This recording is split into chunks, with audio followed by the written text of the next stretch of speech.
And good morning, everybody. Yeah, it's getting to be a lot like fall, not necessarily temperature-wise, but I know some of the apple growers are already harvesting. They have been for the last month or so, and Honeycrisp is now coming into play. That's what I would consider and what others would consider the Cadillac of eating apples. There are others that people have preferences for, but I enjoy those myself. Good morning, everybody. Welcome to a Monday morning. Nothing on radar here until we pull out to a wider perspective. You can see there's a line of some showers, a very narrow line over Wisconsin, a couple of thunderstorms there north and west of Chicago. Those are moving up from the south to the north, so those will miss us, but that system will eventually impact us on Tuesday and Wednesday. There's a couple of sprinkles north of Detroit. Some of those may back up our way as we go into the afternoon. There's not a really good chance of that, but I can't rule out a few sprinkles, a couple of showers, very light in nature across the eastern portion of our viewing area as we get into the afternoon hours. Temperatures are in the mid-50s across a lot of the area. Cedar Springs, Big Rapids at 55 degrees. Fremont is at 54.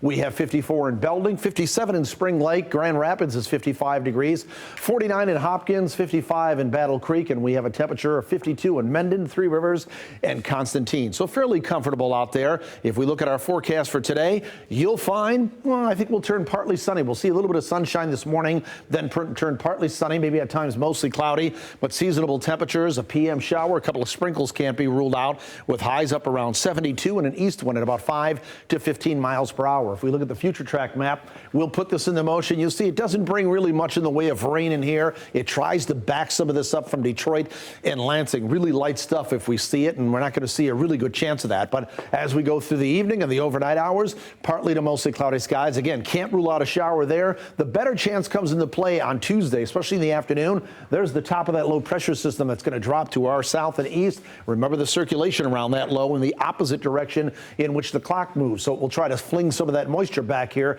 from the south and southeast. This is Wednesday morning, much the same for Wednesday. We're talking mostly cloudy skies, maybe a few scattered showers. A rumble of thunder can't be ruled out on Tuesday or Wednesday, but we are looking for mainly just non-severe thunderstorms if we see those at all. 72 degrees today.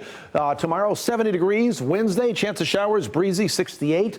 If you're wondering how much rain we're talking about, potentially between now and probably Wednesday evening, by the time that system gets out of here, the European model forecasting maybe about ½ inch to 3/4 of an inch. And then as we go through the rest of the forecast, we'll start to dry out. Temperatures will be launched into the mid to upper 70s for the weekend with sunshine back. Wow, that'll be great. If you got to winterize the boat like me, maybe do some selective pruning, that kind of stuff. Look at the eastern half of the nation. The Climate Prediction Center temperature outlook is showing at least a 50 to 60% chance of above normal temperatures for the first week of October. That is statistically significant because that means we would be above our normal high of 70 degrees. So something to look forward to. And to piggyback on what Candace says, if that's the case, that may delay our color change. So we'll have to wait and see on that. But that's where we're going here over the next several days. That's weather. We take a look at traffic at 7:48. Here's Rob.